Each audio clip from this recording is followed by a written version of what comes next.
আজ অফিসে যায়নি ঘরের কর্তা, আর সেই জন্যই দুপুরে খেতে চাচ্ছে ভর্তা। হঠাৎ করে কি ভর্তা করি বলুন তো? যাই হোক, আমার ঘরে বেগুন আছে, চিংড়ি আছে, ভাবলাম সেগুলো দিয়ে ভর্তা করি। তাই চিংড়ি, বেগুন, টমেটো, তারপর কাঁচামরিচ এগুলো সব কিছু আমি অল্প পানিতে হলুদ আর লবণ দিয়ে সেদ্ধ করে নিয়েছি। আর সেদ্ধ করে এখন আমি এটার মধ্যে পিষে নিব। এখানে আমি পেঁয়াজটা দিইনি সেদ্ধর মধ্যে, পেঁয়াজটা আমি এভাবে কুচি কুচি করে দিয়েছি। তারপর এগুলো খুব ভালো করে মিশিয়ে নিচ্ছি।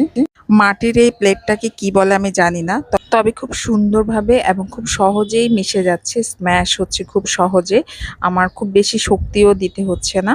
তো জিনিসটা বেশ ভালো, আর আমি খুব নিশ্চিন্ত হতে পারলাম এই জিনিসটা পেয়ে, কারণ পাটায় আসলে খুব ভালোভাবে আমি কাজ করতে পারি না। তাই এটা খুব সহজ এবং এটা করাও খুব সহজ। আমি যখন তখন ভর্তা করতে পারবো আশা করি।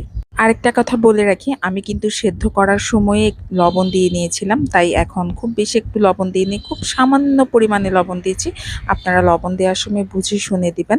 আর যারা একটু ঝাল বেশি খান তারা চাইলে এরকম স্ম্যাশ করার সময় ২-৩টা পোড়ামরিচ দিতে পারেন, স্মেলটা ভালো আসবে।